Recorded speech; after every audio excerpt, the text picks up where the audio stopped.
Kumusta mga kapaksit? May panibagong video na naman tayo mga kapaksit, no? Pero hindi pa rin ito tungkol sa paghahunt mga kapaksit. Tips lang muna ito tungkol sa pulot, kung paano gamitin yung pulot mga kapaksit, na kahit katatapos lang ng ulan at maghahunt ka ng mga kapaksit, didikit talaga ang alpas mga kapaksit. Ito na mga kapaksit, no? Tanggalin nyo muna sa kinalalagyan nyo. Ganito.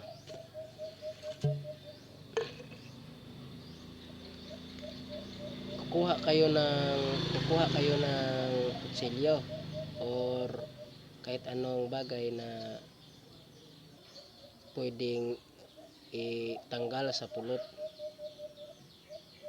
Ganito mga kapaksit.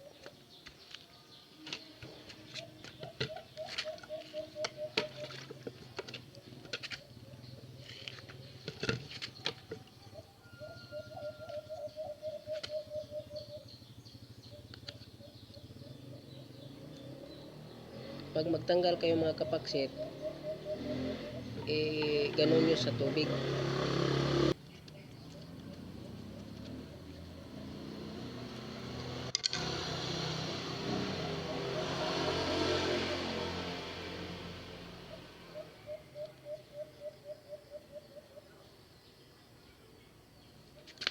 Tanggalin nyo mga kapaksit. Kahit dumikit pa yan mga kapaksit, oh. Pero kung basa yung paa ng alimokon, hindi na didikit. Kaya tanggalin nyo.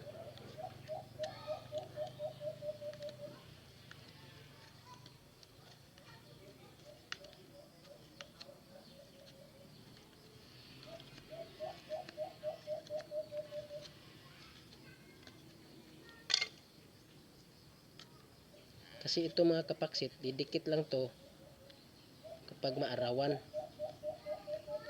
Didikit to kapag maarawan. Pero kung walang araw mga kapaksit, hindi to didikit. Pag makulimlim, hindi to didikit.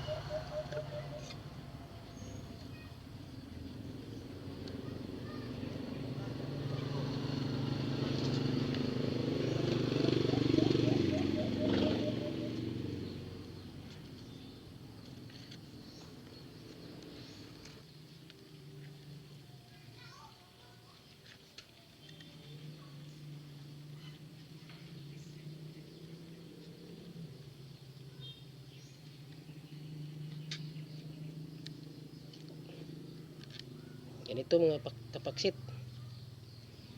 At natanggal na natin mga kapaksit, no? Tapos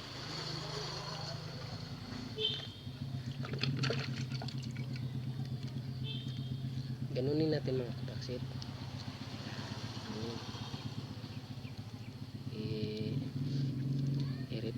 I-refresh natin mga kapaksit. I-refresh natin.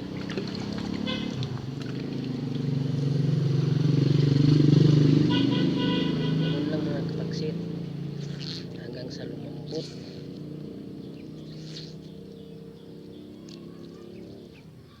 Kahit matigas pa ito mga kapaksit, yung pulot nyo, kahit matigas pa yan, yung hindi siya naaarawan mga kapaksit, matigas siya, tapos pag naarawan saka pa lumambot. Itong tips na ito mga kapaksit, kahit wala pang araw, kahit hindi pa ito naaarawan, didikit na ito kahit katatapos lang ng ulan, kahit basa pa ng paa ng alpas mga kapaksit. Wow!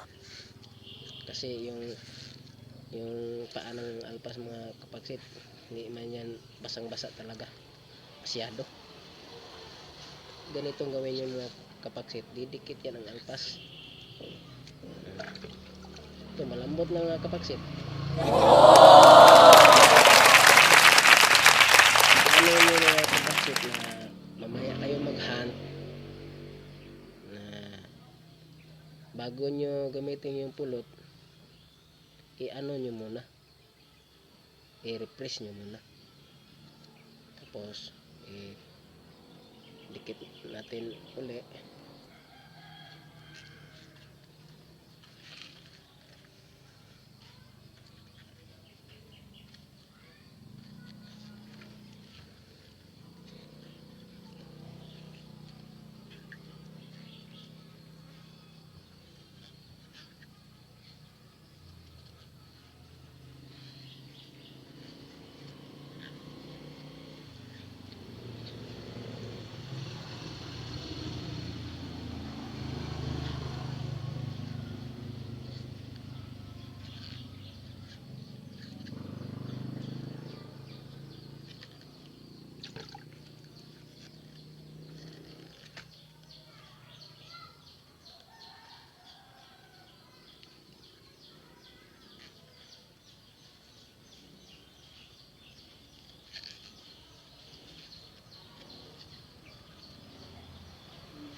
Ganito lang mga kapaksit na.